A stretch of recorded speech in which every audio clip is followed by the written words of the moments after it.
السلام عليكم ورحمة الله وبركاته. دمان ولا Soomaaliyeed meel kasta joogtaan waa anigoo Macalin Shariif. Habeen dhaweyd sessionkii aan haysanay ku saabsanaa qaab barbaarinta waalidka uu isticmaalo carruurtiisa.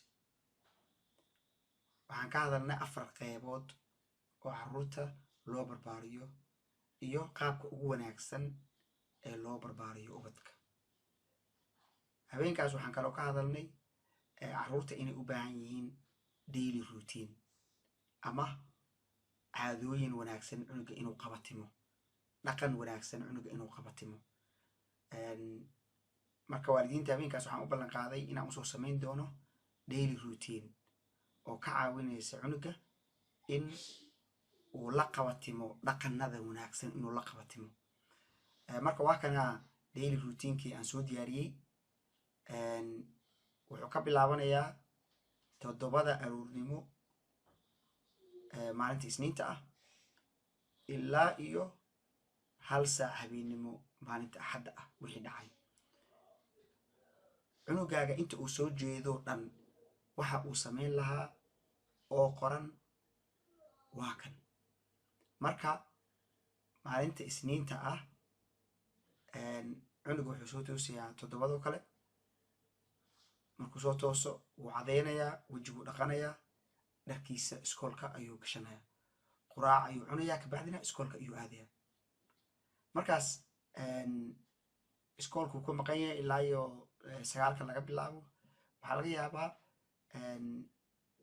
9 saac iyo bar ama 9 saac oo galabnimo inuu kasoo baxo. markaas maxaa dhacaya? cunuga markuu guriga yimaado dharkiisu iska bixinayaa, iskool bugaagtiisa meelshi loogu talagalay ayuu dhigayaa, uniformkiisana si fiican ayuu u isbagaaraysanayaa, meeshii loogu talagalay ayuu dhigayaa. haddii waalidka uu doono qabiis ayuu qaadanayaa, kabacdina dharkiisa bajaamiska uu soo gashanayaa. 4 markii la gaaro casruu dukanayaa, wuxuu cunayaa snacks iyo mataqaanaa qado haddii loo helo. kabacdi waqti uu la qaadanaya hooyadiis, waalidka waqti ayuu la qaadanaya oo la sheekeysanayo oo uu waalidka uu uga warbixinayo sidii iskoolkiisa ahayd, sidii xaalkiisa ahayd. markii la gaaro 5 galabnimo markaas homeworkiisa ayuu samaysanayaa.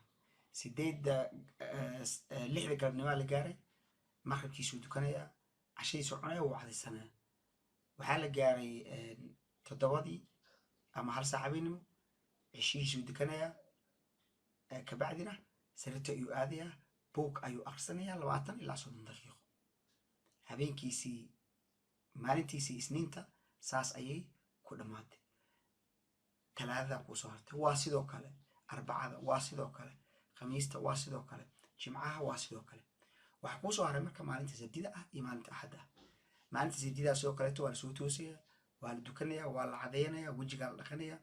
cunuga markaas 45 daqiiqo oo wuxuu haystaa ilaa iyo 1 saac oo free time ama game ha dhiglo ama television fiirsado mataqaanaa uu haystaa.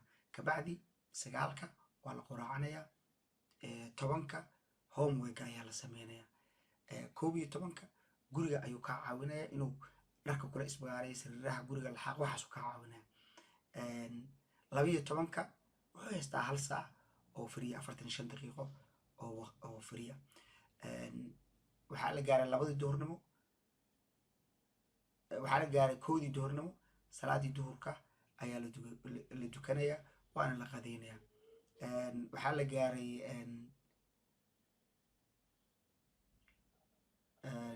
8 saac ama 2 duhurnimo, 2 duhurnimo homeworkiisa ayuu ka shaqaysanayaa. waxaa la gaaray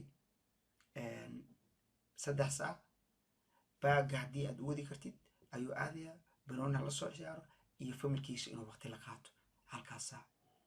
waxaa la gaaray 4 casarkii uu dukanayaa, snacks iyo lunch wixii la heli karo cunayaa, haddana waalidkiisa ayuu la sheekeysanayaa.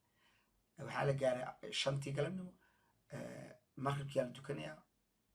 waxaa la gaaray 5 maqribo, wuxuu haystaa 45 daqiiqo free.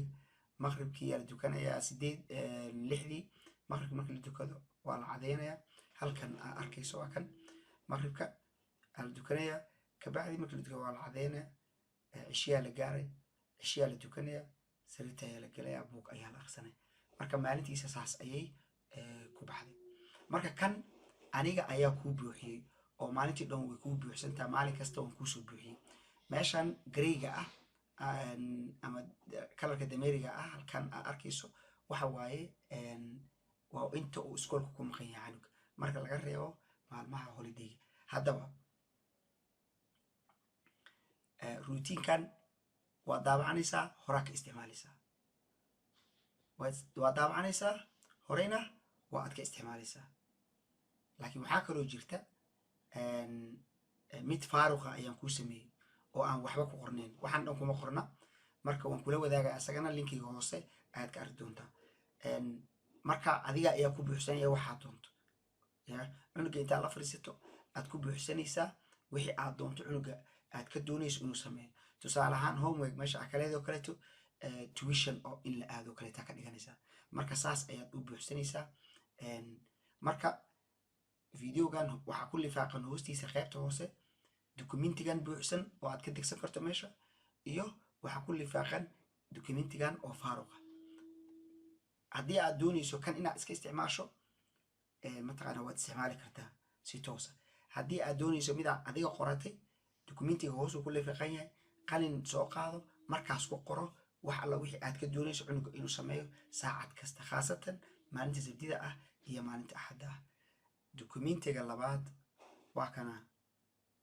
waa faaruq intan gareyga ah waa waqtiga cunuga uu iskoolka ku maqan yahay marka haddii aad doonayso adiga inaad ku qorato waxyaabaha aad ka doonayso cunugaaga inuu sameeyo halkaas ayaad ku qoranaysaa meelaha faaruqa ayaad buuxinaysaa meelahan cad waaye meelahan gareyga wax waaye waa meelaha waa goortuu cunugaagu ku maqan yahay iskoolka marka meelahan intan cad waa inta aad buuxinayso meelahaas buuxinaysaa markaas filinjeerka ayaad ku dhejinaysaa cunugaaga ayaad la wadaagaysaa waa kaasaa daily routiinkii la wadaag walaalaha kale waa mahadsantihiin assalaamu calaykum waraxmatullaahi wabarakaatu